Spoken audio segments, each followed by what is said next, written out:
आहे खरं तर. म्हणजे दरवर्षी पुनीतच्या निमित्ताने भाऊ रंगारीला येणं होतं, दर्शन घेणं होतं. यावर्षी खरंच म्हणजे 10 दिवसांचा सण होता, पण तरी आज गुरुपौर्णिमेच्याच दिवशी दत्तगुरूंच्या पायाशी चरणी माथा टेकता आला. हे खरंच म्हणजे माझ्यासाठी अहोभाग्य आहे. आणि त्यातून माझी सख्खी बहीण आहे, मोठी बहीण, तिचा आज वाढदिवस असतो तिथीने. तर ती गुरुपौर्णिमेची, मी बुद्ध पौर्णिमेची आहे. आम्ही दोघी पौर्णिमेच्याच आहोत. पण आज तिला सुद्धा दर्शन घेता आलं त्यानिमित्ताने, त्यामुळे आणखी खास वाटतंय. तर संपूर्ण दत्त मंदिर ट्रस्ट पुनीत यांचे मनपूर्वक आभार की त्यांनी आम्हाला इथे बोलवलं आणि हा सन्मान आमचा केला. आणि आज काही खरं तर देवाकडे आल्यानंतर खूप काही मागायची इच्छा असते, पण त्यांचं रूप बघितल्यानंतर काहीच मागणं होत नाही. एकदम ब्लँक व्हायला होतं. तसंच आजही झालं. आज फक्त आपल्याकडनं काही नकळत चुका झाल्या असतील त्याच्यासाठी क्षमा मागितली आणि माझ्या स्वर्गीय आई वडिलांनी माझ्यावरती आशीर्वाद, आम्हाला दोघींना आशीर्वाद देत राहू दे, एवढंच फक्त मागितलं.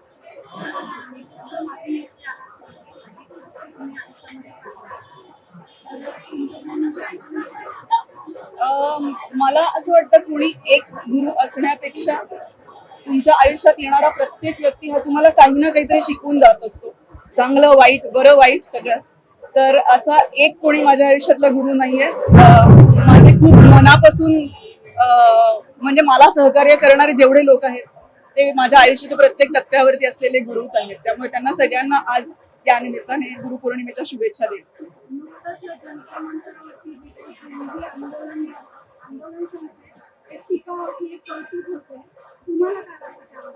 मला वाटतं सोशल मीडियावरती आम्ही कलाकार म्हणून या बाबतीत सगळं बोलत असतो, नेहमीच बोलत असतो. आणि परत तेच कुणाचीही सत्ता येऊ नये.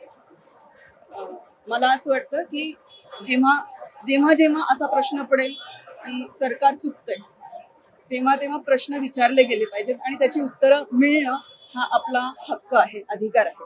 तर मला असं वाटतं की सरकार चांगलं काम करेल अशी अपेक्षा आहे आणि त्यांनी करावं. आज म्हणजे इथे दत्तचरणी आता ही प्रार्थना करून जाईल.